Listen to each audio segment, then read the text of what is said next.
Assalamualaikum warahmatullahi wabarakatuh. Shalom, Om Swastiastu, Namo Buddhaya, salam kebajikan dan salam sejahtera bagi kita semuanya.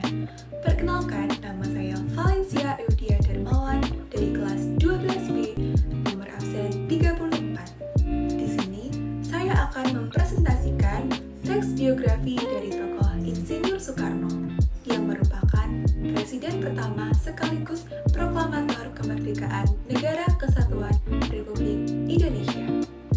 Mengenai teks biografi dari Insinyur Soekarno, kita akan membahas kerangka teks terlebih dahulu. Yang pertama ada pembukaan, yaitu kutipan terkenal Insinyur Soekarno, yakni "Beri aku 1000 orang tua, niscaya akan kucabut Semeru," dan akarnya, "Beri aku 10 pemuda, niscaya akan kuguncangkan dunia." Yang kedua, fenomena berupa penculikan Insinyur Soekarno karena permasalahan politik. Yang ketiga, kontribusi terbesar Insinyur Soekarno sebagai tokoh yang menginspirasi. Kemudian terdapat isi 2.1 Riwayat hidup dan pemikiran sosialisme kerakyatan. Yang pertama, masa kecil tokoh. Yang kedua, latar belakang keluarga. Yang ketiga, pendidikan yang ditempuh. Yang keempat, pengalaman organisasi. Selanjutnya, poin 2.2, peran dalam memperjuangkan kemerdekaan. Yang pertama ada awal keterlibatan politik. Yang kedua, peran dalam pergerakan kemerdekaan. Yang ketiga, pengasingan ke Rengas Dengklok. Selanjutnya, poin ke 2.3, proklamator kemerdekaan Republik Indonesia. Yang pertama, peristiwa 17 Agustus 1945. Yang kedua, masa pasca kemerdekaan Republik Indonesia. Selanjutnya, poin 2.4, peninggalan, warisan, dan akhir hayat. Yang pertama, peninggalan dan warisan berharga tokoh semasa hidupnya. Yang kedua, akhir masa perjuangan tokoh. Selanjutnya yang terakhir yaitu penutup.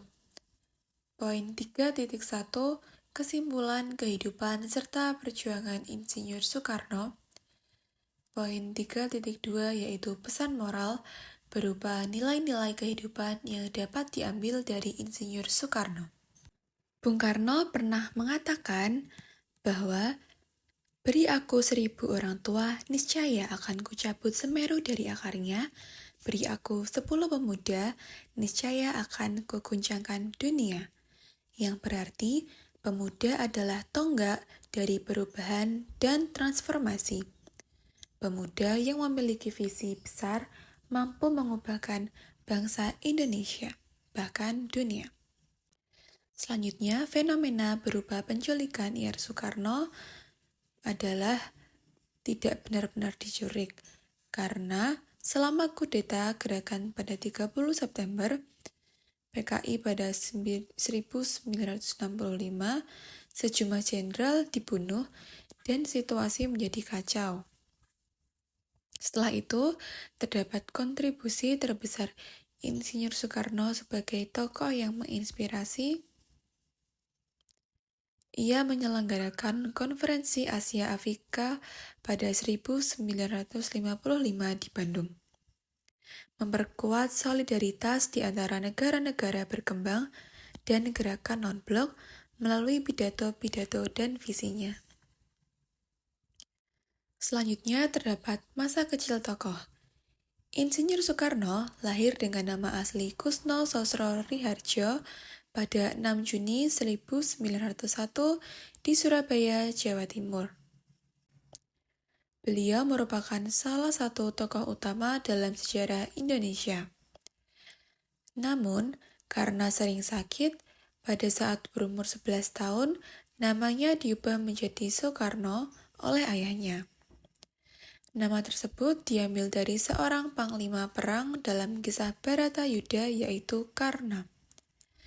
Karena menjadi Karno, karena dalam bahasa Jawa huruf A berubah menjadi O, sedangkan awalan Su memiliki arti baik. Selama hidupnya, Soekarno pernah menikahi beberapa perempuan, dan putrinya yang bernama Megawati Soekarno Putri, Rahmawati Soekarno Putri, dan Sukmawati Soekarno Putri.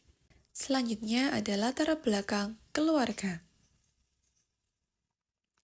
Soekarno berasal dari latar belakang keluarga yang memiliki pengaruh di masyarakat. Soekarno dilahirkan oleh seorang ayah yang bernama Raden Sukmi Srosoriharjo pada 1873 sampai 1945 dan ibunya yaitu Ida Ayu Nyoman Rai 1881 sampai 1958. Keduanya bertemu ketika Raden Sukmi yang merupakan seorang guru ditempatkan di Sekolah Dasar Pribumi di Singaraja, Bali. Kemudian terdapat pendidikan yang ditempuh oleh Insinyur Soekarno. Ia pertama kali bersekolah di Tulungagung hingga akhirnya ia pindah ke Mojokerto mengikuti orang tuanya yang ditugaskan di kota tersebut.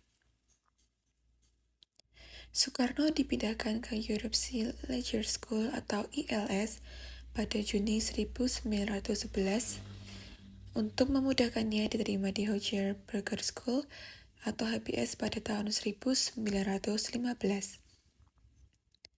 Setelah tamat HBS Surabaya pada bulan Juli 1921, Soekarno melanjutkan ke Teknik Hogeschool ke Bandung atau sekarang menjadi ITB dengan mengambil jurusan Teknik Sipil pada tahun 1921 dan setelah 2 bulan dia meninggalkan kuliah dan pada saat 1922 mendaftar kembali dan tamat pada tahun 1926. Selanjutnya, poin keempat yaitu pengalaman organisasi. Pada tanggal 4 Juli 1927, Soekarno bersama teman-temannya dari Alger Study Club mendirikan Partai Pro-Kemerdekaan, yaitu Partai Nasional Indonesia atau PNI. Dan Soekarno terpilih sebagai pemimpin pertama partai ini. Ia juga menganjurkan kemerdekaan bagi Indonesia. Soekarno juga berharap bahwa Jepang akan memulai perang melawan kekuatan Barat dan Jawa, kemudian dapat memperoleh kemerdekaan dengan bantuan Jepang. PNI mulai menarik sejumlah besar pengikut, khususnya di kalangan pemuda. Selanjutnya, poin 2.2 yaitu peran dalam memperjuangkan kemerdekaan. Yang pertama, awal keterlibatan politik. Soekarno kemudian mendirikan EEC pada 1926 dan akibat tersebut Partai Nasional Indonesia pada tahun 1927 dapat berdiri. Dan berkat aktif di organisasi PNI, disitulah Soekarno beberapa ditangkap Belanda karena dianggap membahayakan pemerintah kolonial. Pada tanggal 29 Desember 1929, Soekarno ditangkap di Yogyakarta untuk dipindahkan ke penjara di Bandung.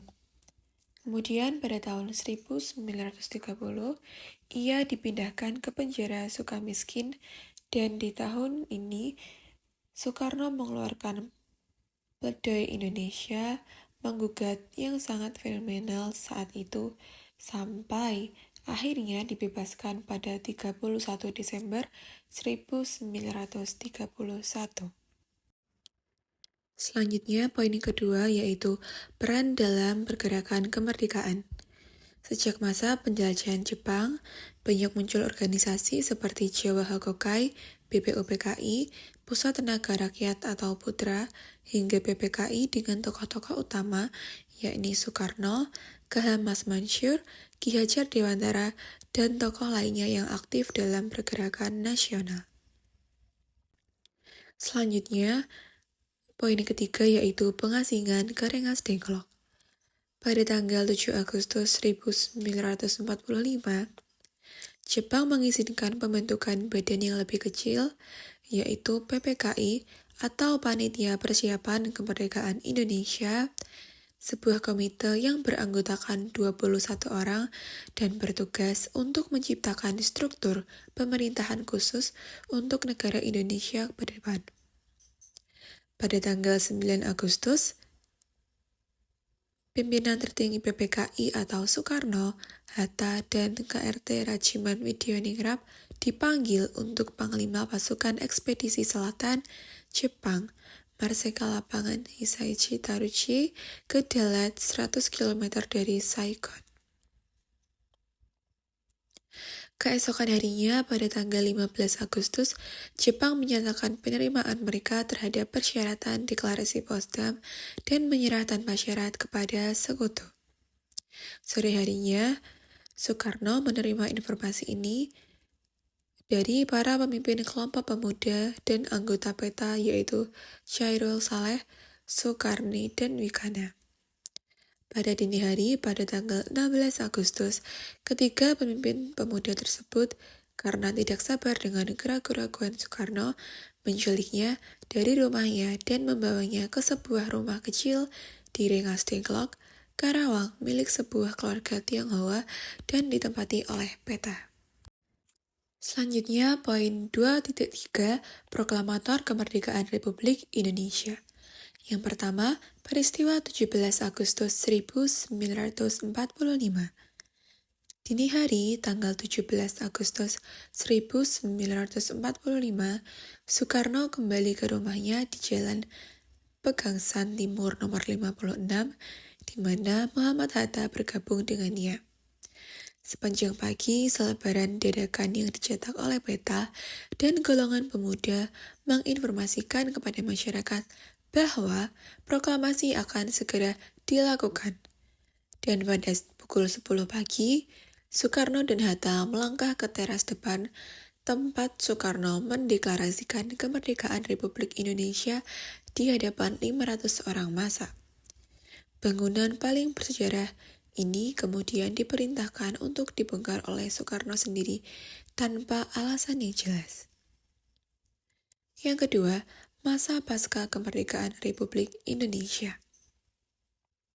Keesokan harinya, pada tanggal 18 Agustus, PPKI mendeklarasikan susunan dasar pemerintahan negara Republik Indonesia yang baru, yaitu mengangkat Soekarno dan Muhammad Hatta sebagai presiden dan wakil presiden serta kabinetnya, kemudian memperlakukan Undang-Undang Dasar Indonesia tahun 1945 yang pada saat itu tidak menyertakan referensi apapun terhadap hukum Islam.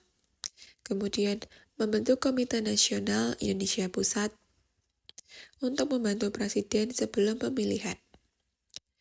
Pada hari-hari setelah proklamasi, berita kemerdekaan Indonesia disebarkan melalui radio, surat kabar, selebaran, dan mulut ke mulut, meskipun ada upaya dari tentara Jepang untuk meredam berita tersebut.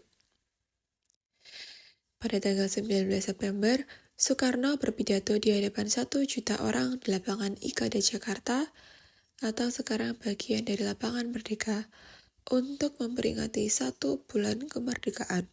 Di kedua pulau ini, pemerintahan Soekarno dengan cepat membangun kembali pemerintahan, sementara sebagian besar tentara Jepang yang tersisa mundur ke barat.